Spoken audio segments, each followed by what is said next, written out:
என்று என்னவென்றால் சுமந்திரன் ஐயா அதாவது ரணில் பிடிபட்டுக்கின்றோன்னு ரணிலுக்காக குரல் கொடுக்குறார், சரிதானே? ஆனால் ரணில் என்ன செய்தார்? ரணில் அவர் செய்தது ஊர்ஜிதமாக குற்றம் என்று சொன்னால் அது ரணிலாக இருக்கலாம், எவராயும் இருக்கலாம். மக்களின் நிதி மோசடி செய்திருந்தால் குற்றமே. அதாவது நக்கீரன் சொன்ன மாதிரி நெற்றிக்கண் திறப்பினும் குற்றமே. ஆகவே அது எல்லாருக்குமே பொருந்தும். அப்போ இப்படிப்பட்டவருக்கு இவர் குரல் கொடுக்குறார் என்றால் எப்படிப்பட்ட இவர் என்னதை யோசிச்சு கொள்ளுங்க முதலாவது. அடுத்தது நல்லாட்சியில் ரணிலை இவர் பயன்படுத்தி நல்லாட்சி காலத்தில் இவர் என்ன செய்தவர்? ரணிலுக்கு முண்டு கொடுத்து கொண்டிருந்தது, சரியா? கோடிக்கணக்கான பணங்களை வாங்கி கொண்டு கையொத்தினவே. இதுக்கு ஆதாரமாக அங்கே அதிலிருந்து எம்பிஏ அவங்களோட கூட்டமைப்பு கட்சி எம்பிஏ ஊர்ஜிதமாக பல தடவை சொல்லியிருக்கிறேன். ஆனால் அந்த கூட்டமைப்பு எம்பிஏ சொல்லியிருக்கிறார் கையொத்தினவை காசு வாங்கி கொண்டு. ஆகவே இதெல்லாம் வாங்கி கொண்டு நீங்கள் உங்களை பொக்கெட் நிரப்பி அரசியல் செய்ததான் இவ்வளோ காலம் நீங்கள் செய்தவே இல்லை. இவர் சுமந்திரன் தமிழ் மக்களுக்கு தலையையும் அரசாங்கத்துக்கு வாழையும் காட்டுற விலாங்கு மீன் தான் எங்கள் சுமந்திரன். இதை நான் திருப்பி சொல்கிறேன். அவர் உண்மையான இதுதான் சரியான பொருத்தமான சொல்லு. விலாங்கு மீன் தான் இவர், சரிதானே? இவர் அரசியலில் இவரை நாங்கள் அங்கீகரிச்சு ரிப்பமென்று சொன்னால் இவ்வளவு நாங்கள் ஒரு நாளுமே விடிவு பெற முடியாது. இவர் தான் எங்களுக்கு முதலாவது அடைக்கல். தமிழ் மக்களுக்கு விடிவு பெறதுக்கு முதலாவது அடைக்கல் சுமந்திரன் போன்ற அரசியல்வாதிகள். இன்றைய கூட்டமைப்பு உடைச்சி முடிச்சது. இப்போ அடுத்தது தமிழரசு கட்சிக்கு ஆப்பிரிக்கி போட்டு நிற்கிறார். அடுத்தது தமிழரசு கட்சி உடைச்சி முடிச்சுட்டா அவர் வேலை திட்டம் முடிஞ்சுது, அதோட அவர் போயிடுவார்.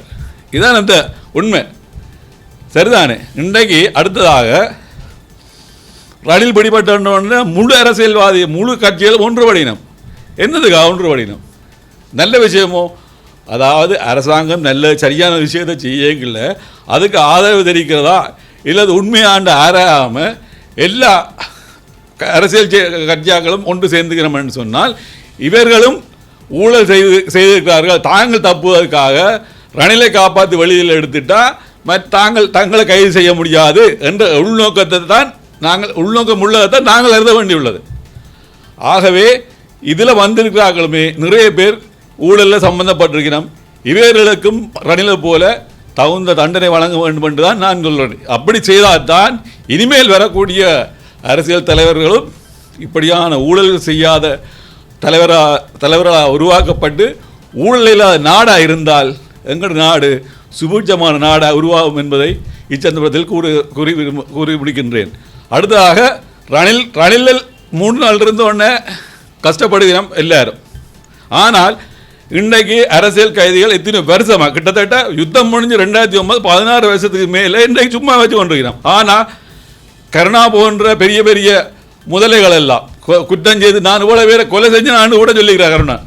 அவருக்கு எந்த வித அக்ஷயம் இல்லை, அவர் ஃப்ரீயாக நடந்துகிறார், ஒரு ஃப்ரீயாக நாடு பூரா தெரியக்கூடியதாக இருக்குது. ஆனால் அரசியல் கட்சிகள் உள்ளுக்குள்ளே அரசியல் கைதிகள் உள்ளுக்குள்ளே இன்றைய வரையில் இருக்கிறோம்.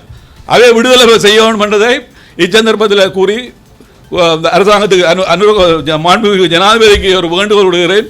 இதே போன்று ரணிலை விடுதலை செய்த போல அரசியல் கைதிகளையும் விடுதலை செய்ய வேண்டும் என்று கூறி விடைபெறுகிறேன். நன்றி, வணக்கம்.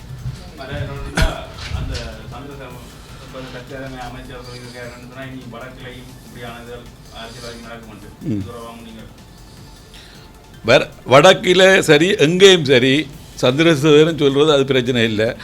ஊழல் செய்தால் எந்த அரசியல்வாதியாக இருந்தாலும் அவர்களுக்கு, அதாவது மக்களுடைய பணத்தை துஷ்பிரயோகம் செய்த எவராக இருந்தாலும் எந்த பெரிய குருவாக இருந்தாலும் அவர்களுக்கு தண்டனை கொடுக்க வேண்டும். அப்போ தான் இந்த நாடு சிறந்த நாடாக உருவாக முடியும் என்று கூறுகின்றேன். அது யாரை குறிப்பிடுகிறார் என்று அனைவருக்கும் தெரியும். ஆனால் நான் பேர் சொல்ல விரும்பவில்லை. சம்பந்தப்பட்டவர்கள் விளங்கும். இதில் பெரிய பெரிய முக்கிய பொறுப்புகளில் இருந்தார்களுக்கு தான் இந்த விடயத்தை அமைச்சர் கூறியிருக்கிறார், சந்திரசேகரன் அமைச்சர் கூறியிருக்கிறார் என்று நான் கருதுகிறேன். அது மக்கள் எல்லாருக்கும் தெரியும். அது ஒருவரோ இருவராக இருக்கலாம். அது அதுக்குரிய விட நான் பேர் குறிப்பிட்டு சொல்ல விரும்பவில்லை. நன்றி.